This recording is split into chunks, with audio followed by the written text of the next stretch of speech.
আসসালামু আলাইকুম, কেমন আছেন সবাই? আশা করি সকলেই খুব ভালো আছেন। শামীমাস কিচেনে আপনাদের সকলকে স্বাগতম। পালং শাক তো অনেকে অনেকভাবেই খেয়েছেন, কেউ চিংড়ি দিয়ে খেয়েছেন, আবার শুধু শুধু রান্না করেও খেয়েছেন। কিন্তু এইভাবে কখনো চিকেন দিয়ে পালং শাক রান্না করে খেয়েছেন?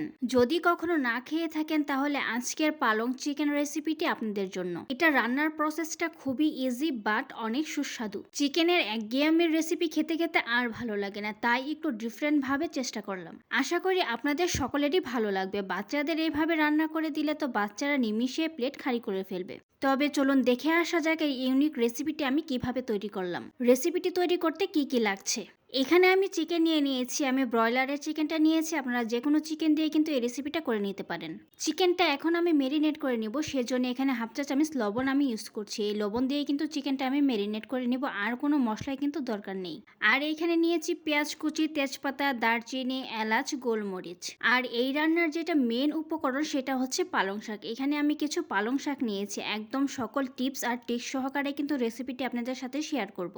চলে যাচ্ছি নেক্সট প্রসেসে। দেখতেই পাচ্ছেন চুলায় একটা কড়াই আমি পানি বসিয়ে দিয়েছি, এখন পানিটা ফুটে আসা পর্যন্ত অপেক্ষা করব। পানিতে কিন্তু বুদবুদ শুরু হয়ে গেছে, অল্প কিছুক্ষণের মধ্যে কিন্তু পানিটা ফুটে উঠবে। এই তো পানিটা কিন্তু ফুটে উঠেছে। এখন যে পালং শাকগুলো আমি ধুয়ে রেখেছিলাম সেই পালং শাকগুলো দিয়ে দিচ্ছি। পানিটা ফুটার পরেই কিন্তু পালং শাকটা আপনাকে দিতে হবে। পালং শাকটা দিয়ে নেড়ে চেড়ে এটাকে 1 মিনিট রান্না করে নেব।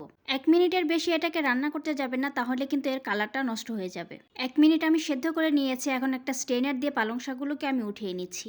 একটা মিক্সিং বলে আমি রুম টেম্পারেচার থাকা পানি নিয়েছি আর কিছু বরফের টুকরো নিয়েছি। পালং শাকগুলো গরম পানি থেকে উঠিয়ে সাথে সাথে কিন্তু এই ঠান্ডা পানিতে দিয়ে দিতে হবে। পানিতে বরফ দেওয়ার রিজনটা আমি বলে দিচ্ছি। পানিতে বরফ দিলে হয় কি, এই পালং শাকের কালারটা একটুও নষ্ট হবে না, একদম সবুজই থাকবে। এখন এই শাকগুলোকে একটু ঠান্ডা করে নিচ্ছি আর পানি থেকে তুলে ভালোভাবে চিপে একটা ব্লেন্ডারের জারে আমি নিয়ে নিচ্ছি। এখন এই শাকগুলোকে আমি ভালোভাবে ব্লেন্ড করে নিব। চুলায় একটা ফ্রাই প্যান আমি বসিয়ে দিয়েছি। প্যানটা গরম হয়ে আসলে এখন এতে দিয়ে দিয়েছি পরিমাণ মতো তেল। এই তেল দিয়েই কিন্তু আমি চিকেনগুলোকে একটু হালকা ভেজে নিব। ব্রয়লারের চিকেনটা যদি একটু ভেজে রান্না করেন তাহলে কিন্তু খেতে বেশি মজা হয়, আর যে একটা গন্ধ থাকে সেটাও কিন্তু চলে যায়। তেলটা গরম হয়ে আসার পর একে একে সবগুলো মেরিনেট করে রাখা চিকেনই আমি এই তেলের ভেতরে দিয়ে দিচ্ছি। এখন এই চিকেনগুলোকে আমি নেড়েচেড়ে হালকা একটু ব্রাউন কালার করে ভেজে নেব। এই তো চিকেনগুলো কিন্তু আমার হালকা ব্রাউন কালার করে ভেজে নেওয়া হয়ে গেছে। চিকেনটা ভাজতে আমার 5 মিনিটের মতো সময় লেগেছে। এখন চিকেনগুলোকে আমি নামিয়ে সেকেন্ড প্রসেসে চলে যাচ্ছি। চুলায় একটা কড়াই বসিয়ে দিয়েছি। কড়াইটা গরম হয়ে আসলে দিয়ে দিচ্ছি পরিমাণ মতো তেল। তেলটা গরম হয়ে আসার পর দিয়ে দিচ্ছি জিরা ফোড়ন আর যে গোটা গরম মশলাগুলো রেখেছিলাম সেইটা। কুচি করে রাখা পেঁয়াজগুলো দিয়ে দিচ্ছি। নেড়েচেড়ে পেঁয়াজগুলোকে ভেজে নিব। পেঁয়াজটা ভাজা হতে থাকে, এদিকে মাংসের জন্য একটা স্পেশাল মশলা আমি তৈরি করে নিচ্ছি। মশলাটা তৈরি করার জন্য একটা বাটি আমি নিয়ে নিয়েছি। এখন এতে দিয়ে দিচ্ছি 1 চা চামচ লবণ। আগে কিন্তু মাংস ম্যারিনেট করার সময় একটু লবণ দেওয়া হয়েছে। 1 চা চামচ হলুদের গুঁড়া, 1.5 চা চামচ দিয়ে দিচ্ছি মরিচের গুঁড়া, 1 চা চামচ জিরার গুঁড়া, 1 চা চামচ ধনিয়ার গুঁড়া, 2 চা চামচ রসুন বাটা, 2 চা চামচ আদা বাটা। এখন এই মশলাটাকে একটু পানি দিয়ে গুলিয়ে রেখে দিব।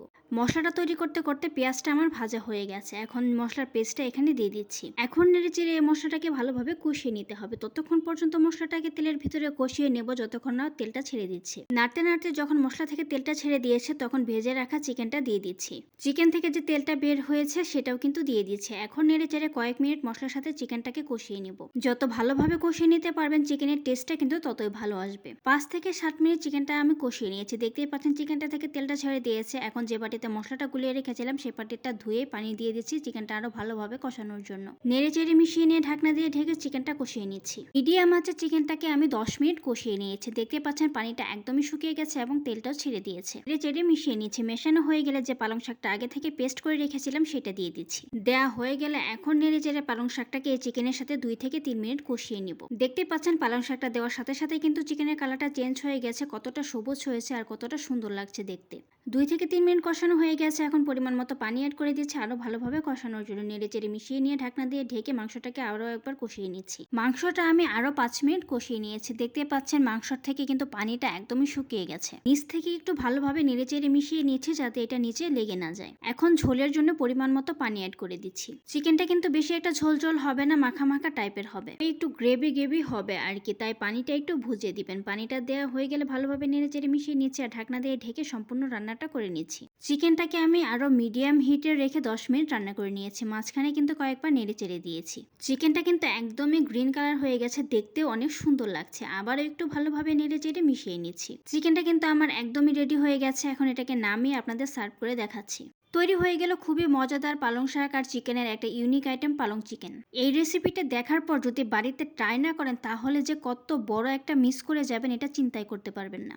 গরম ভাত, রুটি, পরোটা বা পোলাও সবকিছুর সাথেই কিন্তু এই চিকেনটা খেতে দুর্দান্ত লাগে। একঘেয়েমি চিকেনের রেসিপি না খেয়ে একবার এইভাবে ট্রাই করে দেখবেন, অবশ্যই আপনাদের ভালো লাগবে। আমি 100% গ্যারান্টি দিয়ে বলছি, একবার এই ইউনিক আইটেমটা তৈরি করে পরিবারের সবাইকে তাক লাগিয়ে দিন। ভিডিওটি সম্পূর্ণ দেখার জন্য ধন্যবাদ। যদি ভালো লেগে থাকে লাইক, কমেন্ট, শেয়ার দিতে একদম ভুলবেন না। এইরকম নতুন নতুন ভিডিও পেতে আমার ফেসবুক পেজটি ফলো দিয়ে রাখেন। যদি ইউটিউব থেকে দেখে থাকেন চ্যানেলটি সাবস্ক্রাইব করে পাশে থাকা বেল আইকনটি অন করে দিন। ধন্যবাদ।